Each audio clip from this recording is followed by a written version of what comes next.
Hoje é a terceira mensagem, que nós vamos pregar sobre os agentes do fim. Vocês já perceberam que o nosso mundo está em constante mudança? E cada vez mais caminhando para o caos? Qual será a maior ameaça para o mundo de hoje? O clima extremo, doenças, armas nucleares, biológicas, pulso eletromagnético, terroristas, ou a completa falta de autoridade e de moralidade que existe no mundo. Uma coisa a gente pode ter certeza: vivemos num tempo de incertezas. Mas tudo isso que a gente está vivendo, gente, é só uma pálida imagem do que o mundo vai enfrentar um dia. Nós estamos próximos de um período que a Bíblia chama de a grande tribulação. Aliás, ela chama de tribulação que há de vir sobre o mundo inteiro. Hoje nós temos tribulações em lugares pontuais, mas virá um tempo em que haverá uma tribulação no mundo inteiro, por 7 anos, e os últimos 3 anos e meio, a Bíblia chama de a grande tribulação. Este é um período que será iniciado. Tem muita gente falando, nós já estamos na tribulação. Não, para você entender isso, você tem que entender algo claramente. O livro de Daniel, no capítulo 9, diz que ele se inicia com um acordo de paz que vai ser feito pelo anticristo entre Israel, palestinos e as nações. Na minha maneira de entender, quem vai intermediar isto é o anticristo, que será secretário-geral da ONU. Terá posse de autoridade e poder das nações para propor um acordo de paz que vai resolver o conflito entre Israel e Palestina e as nações. Esse período, queridos, a igreja não vai estar mais aqui, como eu disse para vocês nos ensinamentos anteriores. A prova disso, porque no livro de Apocalipse só se inicia a grande tribulação no capítulo 6, quando o primeiro selo é aberto. Mas no capítulo 5, no 4, nós vimos que João vê uma porta aberta no céu, uma voz como de trombeta dizendo, subi cá. E de repente, ele se vê no trono de Deus. E lá 24 anciãos assentados no trono. Quem são esses 24 anciãos? 12 representando as 12 tribos de Israel.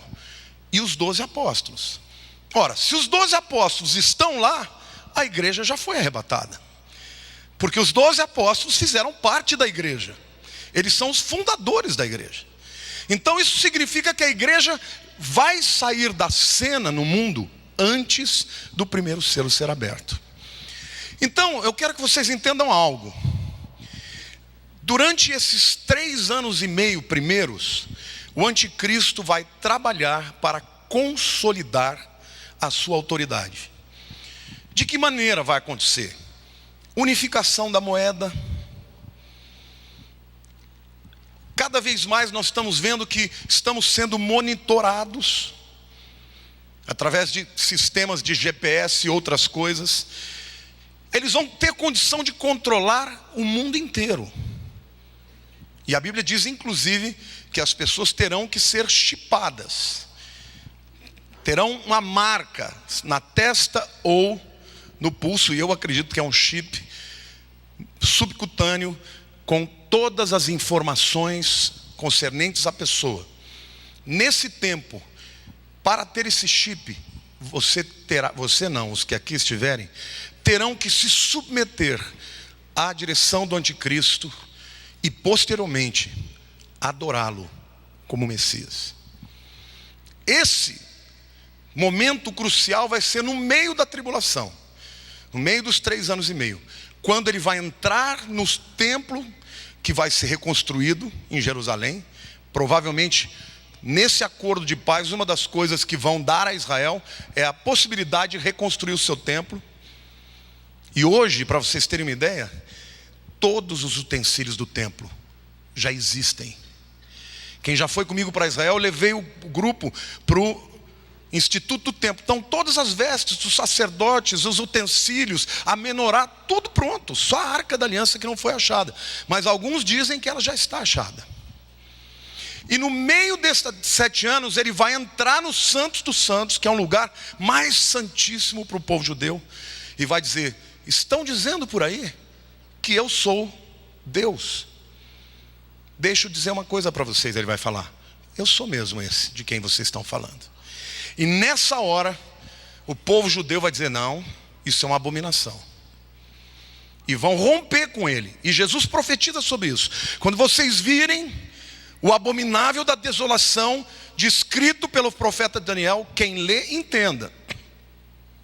Então, literalmente, nessa época, vai haver uma ruptura entre Israel e o anticristo. E ele então, e os judeus e os que se converterem nesse tempo da tribulação serão perseguidos e mortos. E muitos vão fugir e sobreviver. Mas será um tempo de terrível perseguição. Agora, será que este período é um período em que a graça de Deus foi retirada?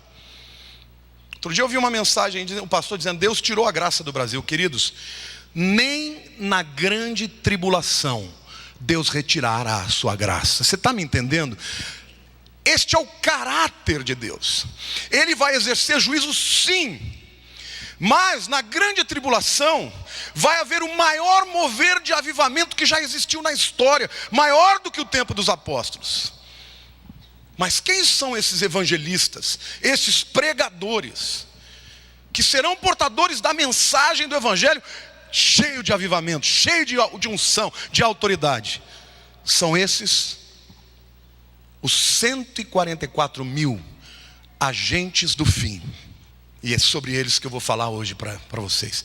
Olha para a pessoa do teu lado, diga assim: o tema da mensagem de hoje, da série Os Agentes do Fim, são os 144 mil. Quem são eles? Em primeiro lugar, eles são selados a partir das 12 tribos de Israel. Apocalipse 7, versículo 4, diz assim: então ouvi o número dos que foram selados, que era 144 mil, de todas as tribos dos filhos de Israel.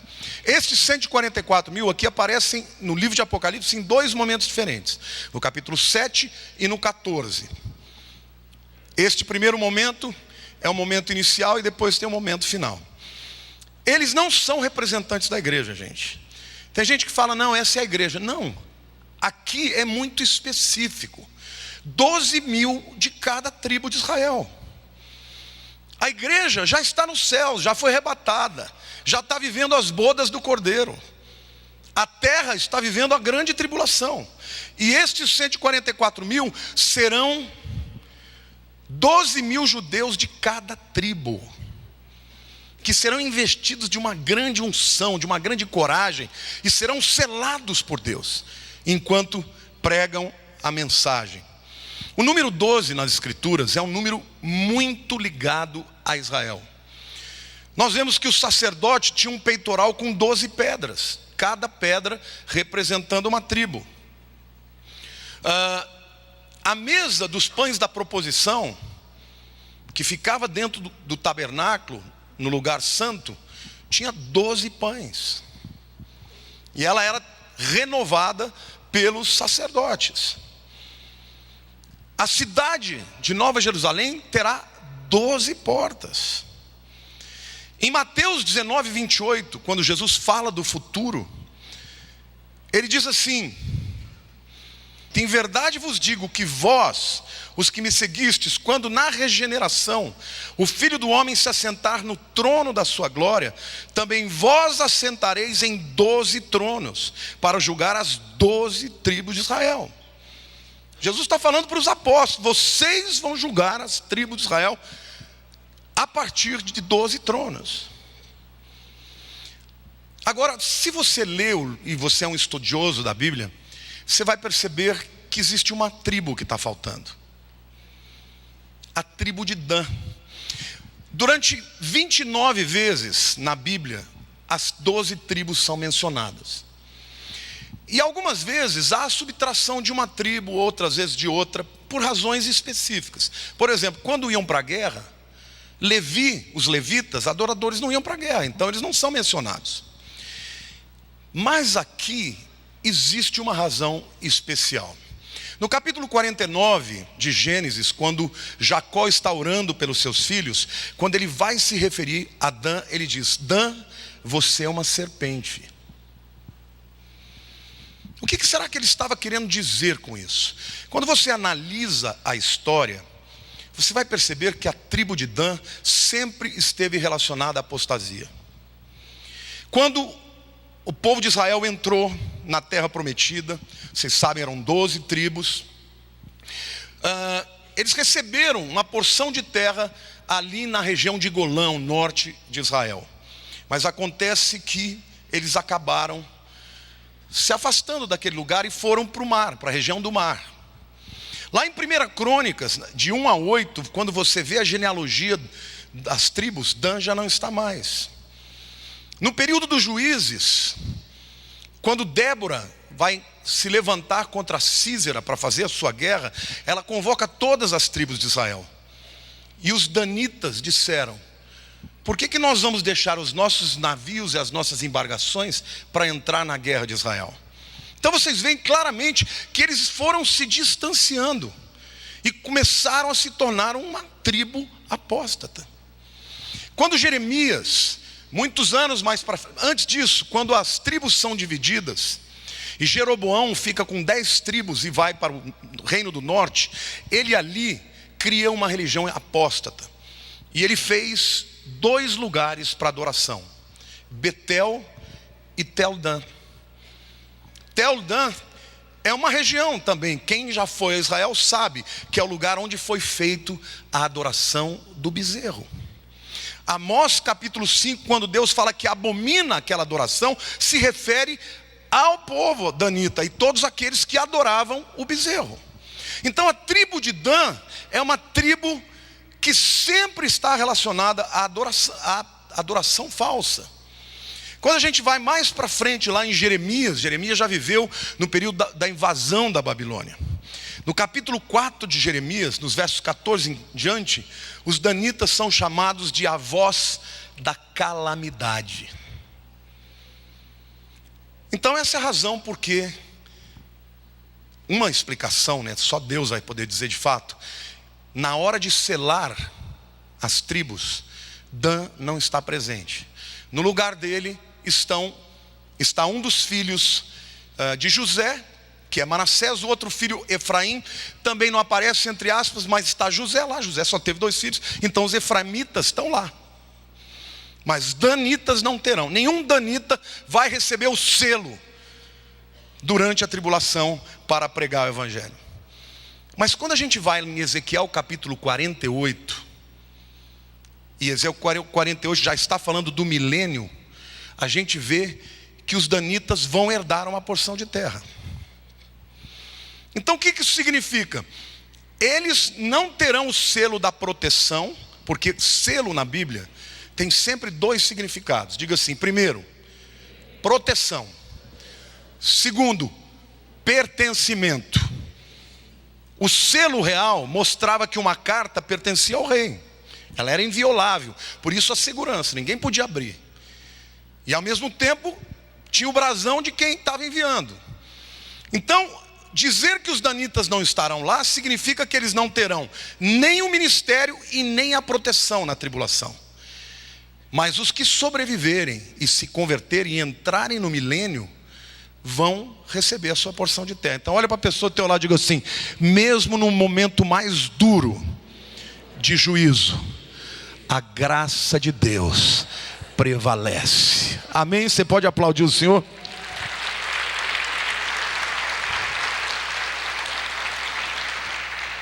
A segunda verdade que vocês precisam aprender sobre os 144 mil é que eles são selados na testa. Algumas pessoas dizem, pastor, mas esse selo é exterior? Pode ser. Pode ser uma tatuagem. Mas pode ser um selo invisível, visto por Deus. Agora, uma coisa que é muito importante você saber é que Deus, quando Ele comissiona alguém para um propósito, Ele sela e guarda. Presta atenção uma coisa. Se você estiver no centro da vontade de Deus e estiver cumprindo um propósito de Deus, você é imortal.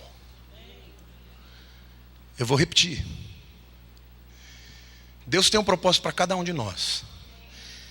Todo aquele que está no centro do propósito de Deus e ainda não cumpriu aquilo que Deus tinha para ele, é imortal. Estes homens aqui serão protegidos por Deus na pior época da história.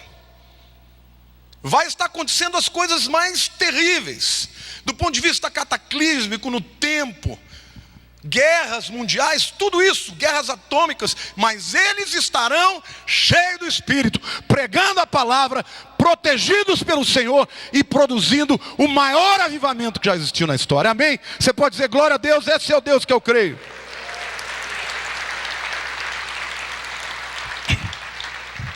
Apocalipse 7, 2 e 3 nos mostra isso. Vi outro anjo que subia do nascente do sol, tendo o selo do Deus vivo, e clamou em grande voz aos 4 anjos, aqueles aos quais fora dado fazer dano à terra e ao mar, dizendo: não danifiqueis nem a terra e nem o mar, nem as árvores, até selarmos na fronte os servos do nosso Deus. Deus vai mandar 4 anjos para assolar a terra. E vai ser terrível. Mas Deus está falando, enquanto estes homens não forem selados, segura a onda. E eu quero dizer para você que esse é o nosso Deus. Querido, se a igreja se levantar nesse tempo que nós estamos vivendo de apostasia, e se você der o teu coração para Deus, se é Deus, eu vou entregar os meus sonhos para o Senhor. A partir de agora eu quero que os teus sonhos sejam meus. Sabe o que Deus vai fazer? Então eu vou te revestir de autoridade e poder, vou te suprir, vou te abençoar, a despeito do que está acontecendo com os outros. Amém?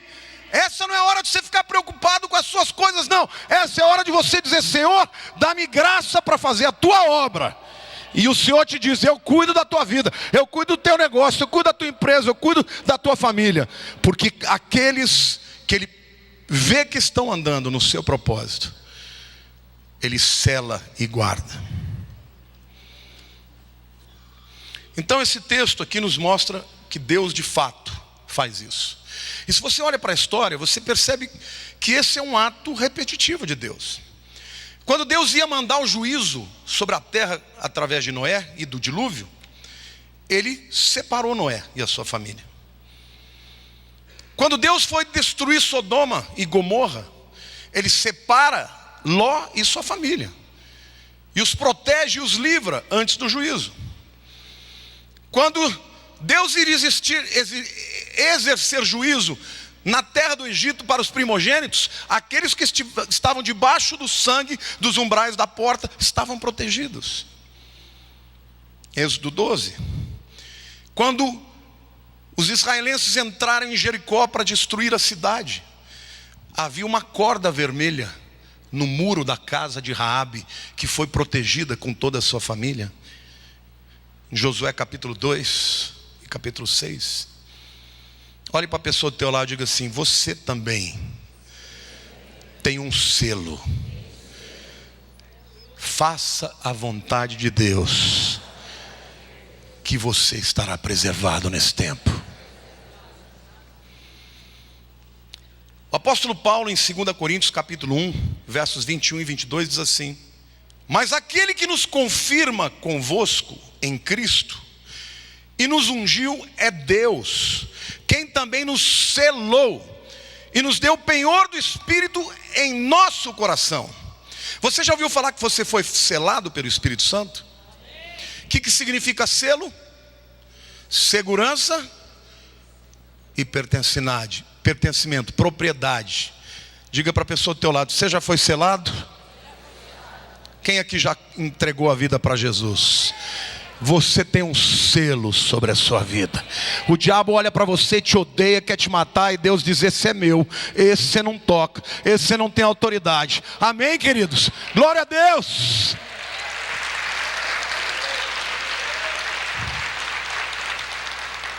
Em Efésios 1:13, Paulo repete essa ideia. Ele diz: em quem também vós, depois que ouviste a palavra da verdade, o evangelho da vossa salvação, tendo nele também crido em quem? Em Jesus e no seu evangelho, fostes selados com o Espírito Santo da promessa. Quantos aqui já ouviram o evangelho de Jesus? Quantos creram que eram pecadores, mas que o Senhor mandou a provisão na cruz? O dia que você confessou Jesus, querido, Senhor, entrega a minha vida para ti. Naquele momento, o Espírito Santo te selou. E a partir daquele momento, nada que acontece com você diz respeito mais ao diabo, mas ao Senhor. Amém? Efésios 4:30, Paulo repete, diz assim: e não entristeçais o Espírito de Deus, no qual fostes selados para o dia da redenção. Sabe que dia que esse selo vai ser quebrado? No dia que Deus vier buscar o penhor, que é o Espírito Santo, no dia do arrebatamento da igreja. Aí, querido, você não tem que ter mais selo de proteção, porque você receberá o corpo glorificado. Nunca mais vai ter a tendência do pecado, nunca mais, porque você será como o Senhor é. Apóstolo João diz: amados, ainda não se manifestou. Pode aplaudir. Você tem vontade de liberar o seu júbilo. Ainda não se manifestou aquilo que haveremos de ser, porque nós não o vimos ainda, mas quando vimos, seremos como Ele é. Até lá, há um selo de proteção sobre a nossa vida. Joel capítulo 2, versos 28 a 32, é uma profecia do grande derramamento do Espírito. E aqui, na teologia, nós temos a chamada profecia de dupla referência, porque ela tem um cumprimento primeiro, mas tem um cumprimento depois para o futuro. Cumprimento, não cumprimento. Um cumprimento para o futuro. E acontecerá depois que derramarei o meu Espírito sobre toda a carne. Vossos filhos e vossas filhas profetizarão. Vossos velhos sonharão e vossos jovens terão visões. Até sobre os servos e sobre as servas derramarei do meu Espírito naqueles dias. Mostrarei prodígios no céu e na terra: sangue, fogo, colunas de fumaça. O sol se converterá em trevas e a lua em sangue, antes que venha o grande e terrível dia do Senhor. E acontecerá que todo aquele que invocar o nome do Senhor será salvo, porque no monte Sião e em Jerusalém estarão os que forem salvos, como o Senhor prometeu, e entre os sobreviventes, aqueles que o Senhor chamar. Pedro citou essa profecia em Atos 2, para falar da descida do Espírito Santo. Então, ela teve um primeiro cumprimento. Mas em seguida, você começa a perceber que Joel está enxergando sinais cataclísmicos nos céus. O sol, a lua, se escurecendo, se transformando em trevas. E aí ele termina falando de muitos no monte Sião em Jerusalém, que fala do final da grande tribulação. Então, esta profecia diz respeito também aos 144 mil, do trabalho de avivamento que eles produzirão para a salvação de grandes multidões. Olhe para a pessoa do teu lado e diga assim: na grande tribulação, como Deus selou a sua igreja, Deus selará os 144 mil para se insurgir contra o espírito do anticristo e pregar o evangelho de Jesus. Esse é o chamado da igreja. O chamado da igreja é se levantar contra o sistema. Não é ser insubmisso, porque as pessoas me perguntam: escuta, pastor, mas a gente não tem que honrar as nossas lideranças? Claro. Agora, quando eles quebram a lei, quando eles saem da vontade de Deus, nós temos que levantar a palavra e pregar o evangelho. Amém ou não? Porque a igreja pregou o evangelho a despeito do Império Romano dizer calem a boca. Então, esse é o chamado da igreja no nosso tempo. A terceira verdade a respeito desses 144 mil é que eles são separados para Deus.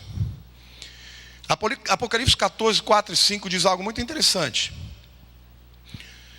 São estes os que não se macularam com mulheres, porque são castos, são virgens.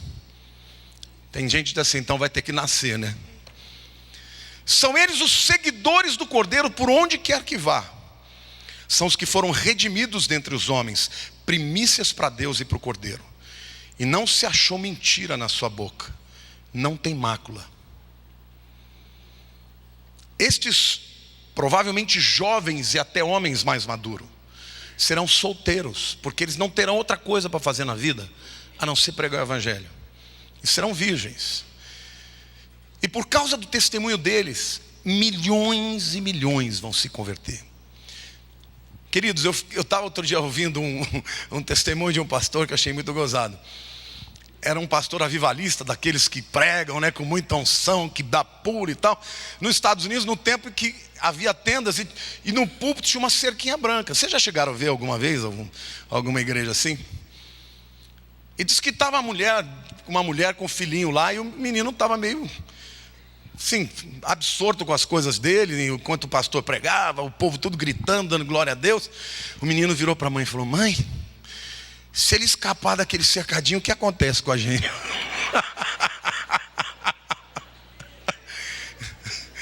Ele não estava entendendo muito bem o que o camarada estava falando, mas ele sabia que ele estava empolgado. Vocês já imaginaram 144 mil pessoas pregando, cheio da unção do Espírito Santo? Que rebuliço que vai fazer nesse mundo, irmãos. Glória a Deus. Vai ser lindo esse tempo. Eles estarão livres do julgamento de Deus. Apocalipse 7, de 1 a 3, mostra claramente que os anjos retêm os ventos, porque na verdade, olha aqui depois disso vi 4 anjos em pé no 4 cantos da terra, conservando seguros os 4 ventos da terra, para que nenhum vento soprasse sobre a terra. Meu Deus, que calor é esse! Nem sobre mar, sobre árvore alguma.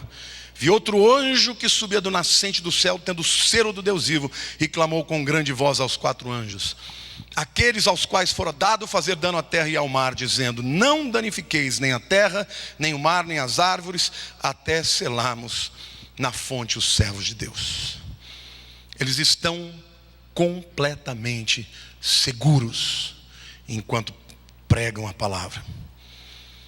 E eles permanecerão com Jesus, fazendo a sua obra, até que Jesus desce. E ali, Jesus vai descer no Monte das Oliveiras, mas ele também vai estar sobre o Monte Sião, no final da tribulação. Lá em 14:1, Apocalipse 14:1, o texto diz assim: olhei, e eis o Cordeiro em pé sobre o Monte Sião, e com ele 144 mil, tendo na fronte escrito o seu nome e o nome do seu pai. No final dos 7 anos, você não vê 143.999. Você vê 144 mil.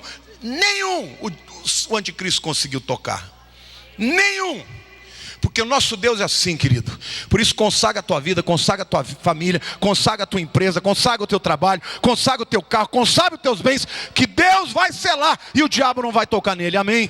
Em nome de Jesus. Glória a Deus, aplauda o Senhor.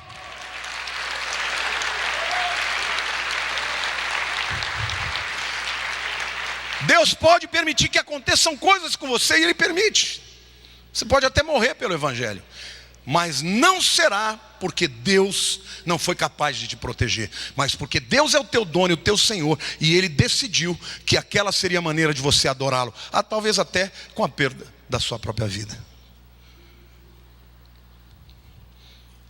Eles são tremendamente bem-sucedidos na sua missão. Apocalipse 7:9 a gente lê isso o seguinte, presta atenção, tenta visualizar o que eu estou pregando para vocês.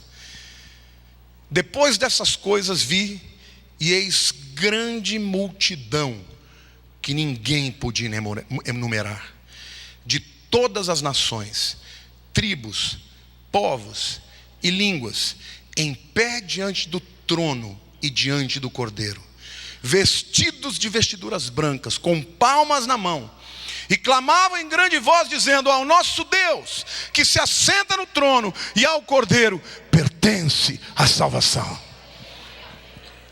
Uma grande multidão que ninguém pode enumerar. Esses 144 mil vão sair pelo mundo pregando, e as pessoas vão ficar impactadas pela mensagem e vão se converter, e muitas delas morrerão.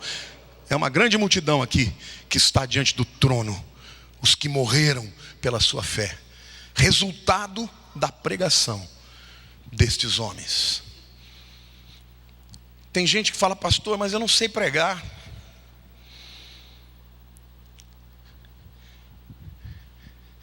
Abra a tua casa,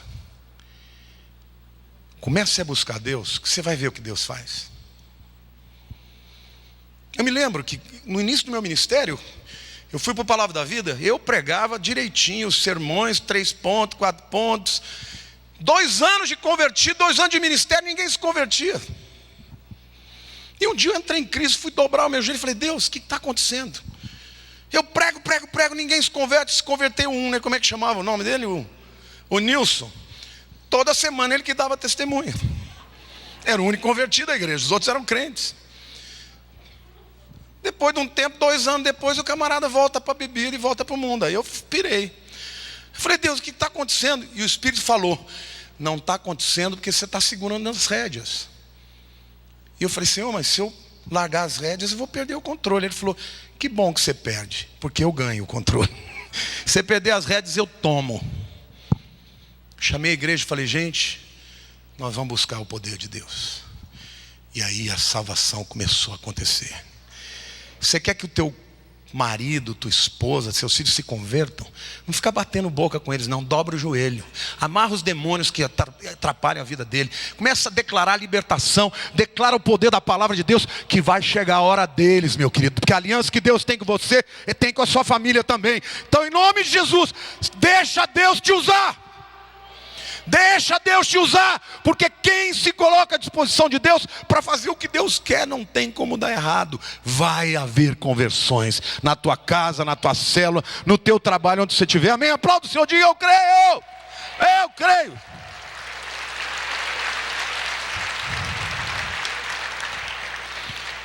Jesus profetizou que um dia o mundo inteiro ser evangelizado. Tem muitos teólogos que dizem: não, Jesus não pode voltar antes do mundo inteiro ser evangelizado. Querido, não vai acontecer agora. Essa palavra de Jesus é para a grande tribulação. E lá em Mateus 24:14 diz assim: será pregado este evangelho do reino por todo o mundo, para testemunhos a todas as nações. Então virá o fim. Percebem? Depois que for todo mundo pregado, já vem um milênio, não vai mais ter tribulação, essas coisas.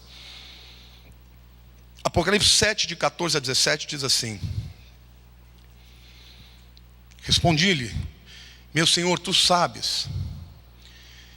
Ele então me disse: são estes os que vêm da grande tribulação, lavaram suas vestiduras e as alvejavam no sangue do Cordeiro. Razão porque se acham diante do trono de Deus e os servem de dia e de noite no seu santuário. E aquele que se assenta no trono estenderá sobre eles o seu tabernáculo. Jamais terão fome, nunca mais terão sede. Não cairá sobre eles o sol, nem ardor algum. Pois o Cordeiro que se encontra no meio do trono os apacentará e os guiará para as fontes da água da vida. E Deus lhes enxugará dos olhos toda lágrima. Aqui nós temos uma dica: que os que morrerem por Jesus vão servir no trono 24 horas. Que coisa tremenda, hein? Você já pensou?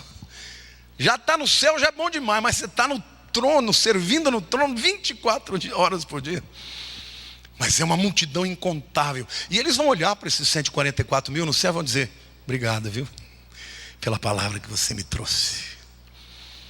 Porque, querido, você pode ter certeza, Paulo tinha consciência disso, que os crentes a quem ele levou a palavra eram a sua coroa. Então, faça o maior investimento na tua vida. Invista no que é eterno. Ganhe pessoas para Jesus, ajude a ganhar pessoas para Jesus, invista no reino, com o seu trabalho, com o seu dinheiro, com os seus dons, com o seu talento, com o seu tempo, porque as vidas que forem resgatadas serão para você um grande galardão, amém? Mas quando acabar a obra deles, eles vão ser levados aos céus, e quando chegarem nos céus, eles vão cantar um novo cântico. Então a quarta verdade que a gente precisa falar deles é que o cântico dos 144 mil vai ser um cântico extraordinário. Vamos ver lá Apocalipse 14, 1-3. Olhei, e eis o Cordeiro em pé sobre o monte Sião, e com ele 144 mil, tendo na fronte escrito o seu nome e o nome do seu pai. Ouvi uma voz do céu como voz de trovão de muitas águas, como voz de grande trovão. Também a voz que eu vi era como de arpistas, quando tangem a sua harpa. Entoavam um novo cântico diante do trono, diante dos 4 seres viventes e dos anciãos. E ninguém pôde aprender o cântico, senão os 144 mil que foram comprados da terra. Então no mesmo capítulo, no começo eles estão no monte de Sião. E de repente aparecem na sala do trono e começam a cantar um cântico que ninguém, não é que não conhece, que ninguém pode aprender. Vai ser uma coisa extraordinária. Querido, se você não gosta de cantar, escolhe outro lugar para ir, porque no céu vai ter música pra caramba. Amém, irmãos? Vai ser demais. E é que todo mundo que tem vitória canta. Todo mundo. Primeiro você vê em Apocalipse 5 uma multidão de anjos, milhões de milhões. Veja o que o Apocalipse 5 fala, é lindo demais, 11 e 12. Vi e ouvi uma voz de muitos anjos ao redor do trono, dos seres viventes e dos anciãos, cujo número era de milhões e milhares de milhares. Música, muita música. Mas o coral dos 144 mil entoará uma canção que ninguém podia cantar, porque somente eles experimentaram pregar o evangelho nesse mundo de carnificina, e foram fiéis a Deus para cumprir a obra que Deus lhes deu. Eu quero concluir essa palavra, queridos, deixando claro para vocês uma verdade: Deus nunca remove a sua mão de sobre os seus filhos. Hoje em dia você ouve muita coisa na internet e as pessoas passam adiante, muitas vezes heresias, mentiras que vão apavorar as pessoas. Deus tirou a graça do Brasil. Não tirou a graça do Brasil, não. Enquanto houver alguém aqui pregando a mensagem, a graça de Deus para a salvação de todo aquele que crê, amém, irmãos? Agora, está debaixo de juízo? É claro que está. Essas coisas não são excludentes, elas estão acontecendo, mas para quem se quebranta, a graça está disponível. Então podemos sim, porque se você acreditar que Deus tirou a graça do Brasil, para que eu vou orar? Então que se dane. Deus não tirou a graça do Brasil, nem na grande tribulação. Ele deixará de trazer a sua graça de salvação para todo aquele que crê.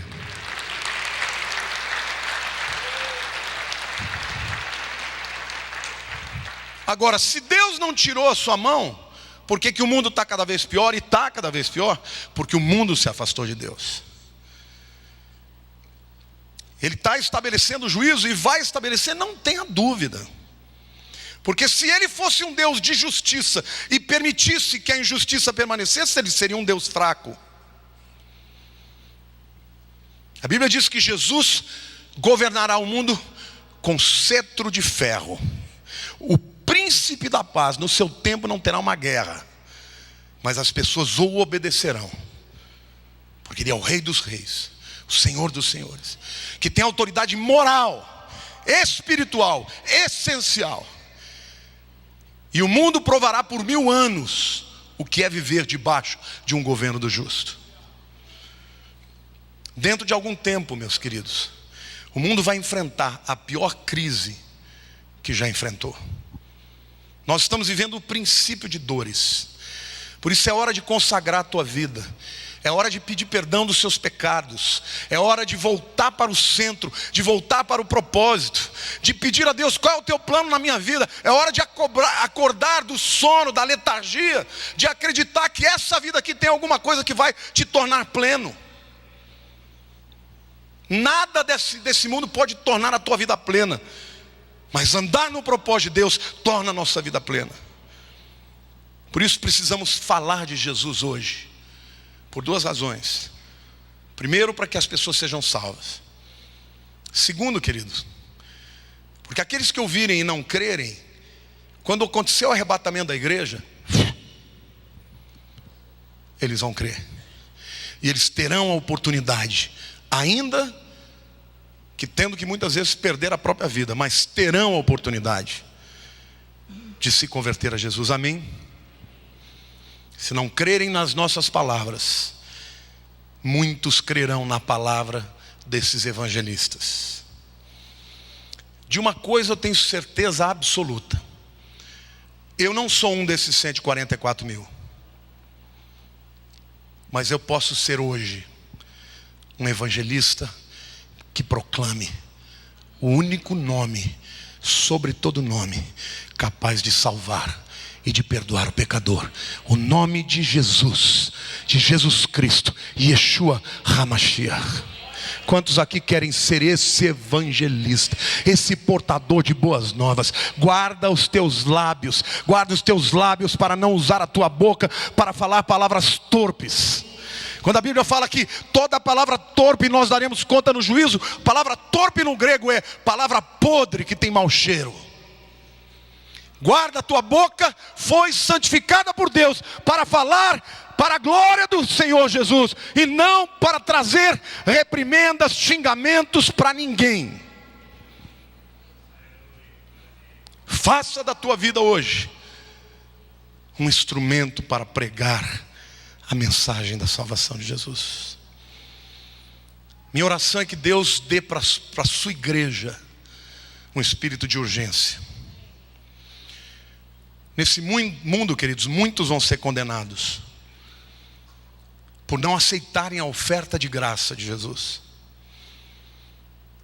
Mas de uma coisa eu tenho certeza: Deus amou, ama e sempre amará as pessoas desse mundo, inclusive aqueles que rejeitarem a sua mensagem.